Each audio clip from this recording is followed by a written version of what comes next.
Hello everyone, and welcome back to another episode of Red Raptor Writes. Unfortunately, Beth couldn't be with us today, but I just finished watching Prehistoric Planet, Episode 3, Freshwater, and I'm really enjoying this series so far. You know, it's a continuing theme. Like the other two episodes, this is completely unscripted and me just giving my thoughts. I liked having Beth on here because she gave the more general audience kind of view, while I give the more expert view. I don't want to say that narcissistically. Just more experienced view is what I mean.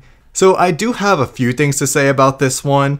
There's a lot of good in here, but some negatives, some inaccuracies. Overall, as usual, David Attenborough's doing a great job. I think Hans Zimmer is doing the score, and that's phenomenal. The visual effects look fantastic. It's mostly CGI with some practical in there, but at this point the technology looks really good, so the CG doesn't stand out too much, which is nice. I did take some notes while watching this, so there were a couple of things that stood out to me that I want to discuss. The Namek formation kind of gets two showings here, but it's kind of weird, because in the last episode, the Geducta formation and the Namek formation were kind of mixed, with Tarbosaurus from the Namek and Velociraptor from the Geducta.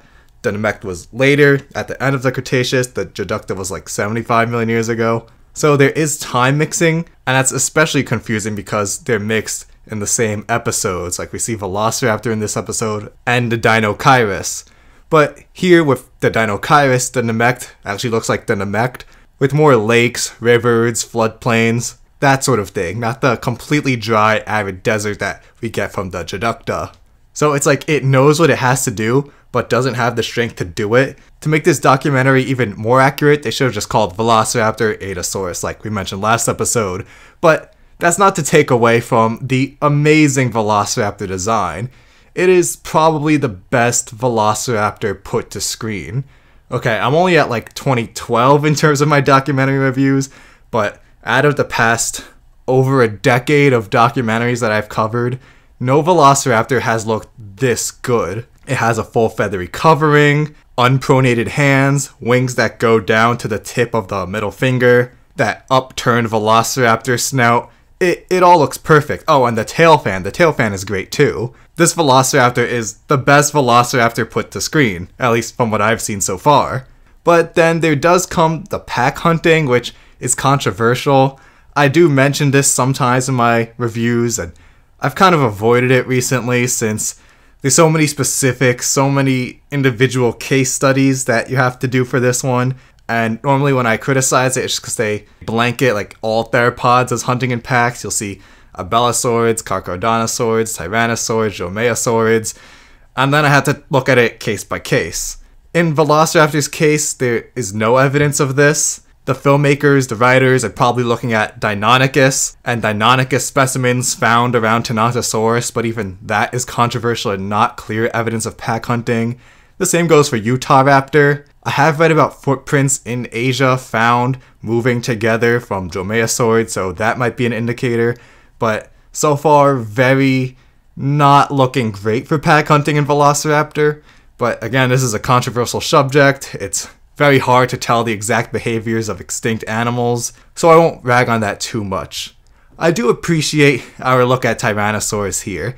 We saw it in the first episode, and like Velociraptor, this is probably the best, or at least one of the best T-Rexes put to screen. There are a couple of interesting things.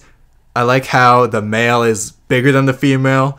I think it's because it's older in this situation, because the narrator, David Attenborough, did say the older male. And this makes sense because Thomas Carr's 2020 study of Tyrannosaurus showed that there isn't really sexual dimorphism, or at least not that he can tell by looking at so many specimens and comparing so many features across his specimens, and he didn't find clear evidence of sexual dimorphism, even though it is a paleotrope to have the giant female, the smaller male. I like seeing paleontology progress in this one, so we get those outdated tropes left behind for more modern science. Also, in episode 1, we see the T-Rex, the male T-Rex. I think his name is Hank. I don't know where it says his name, but people call him Hank. So Hank swims across a channel to get to an island, and then scavenges in Archelon. But then in this episode, episode 3, we see it hunt and kill and eat a Triceratops. Well, we don't see the hunting and killing, but it is very implied.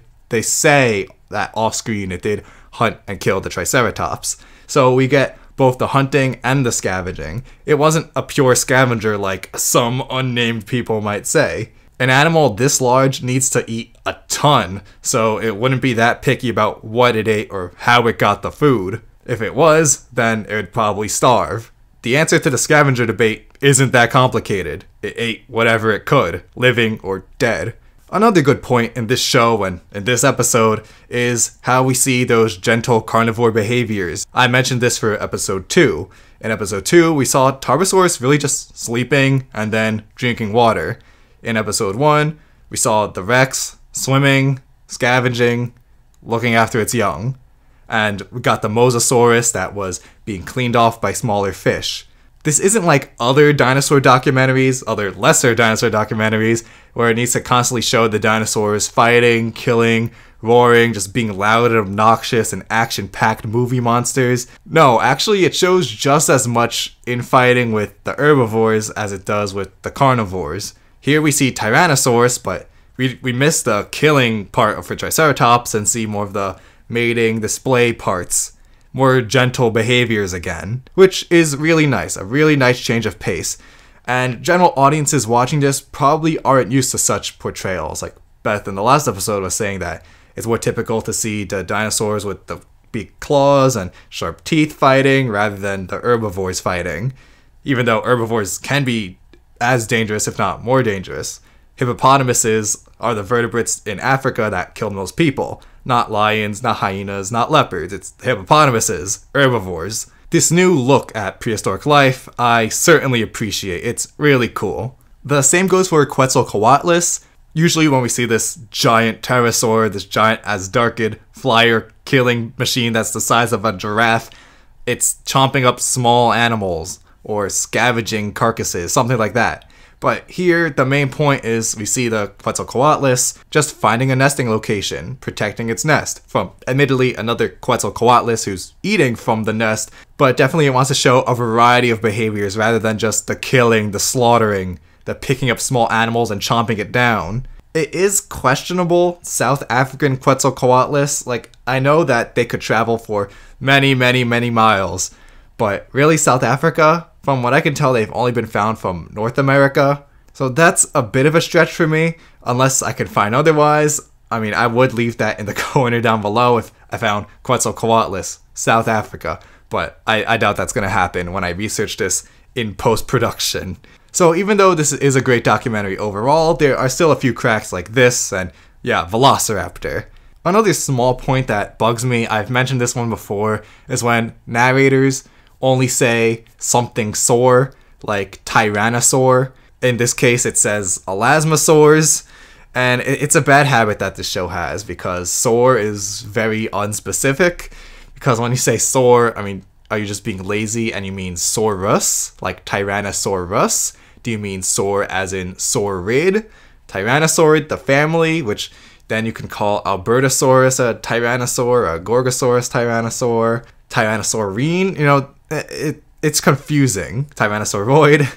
So I prefer when narrators say specifically saurid, saurine, sauroid, saurus, so you know exactly what they mean, what they're talking about, not just when they say something sore.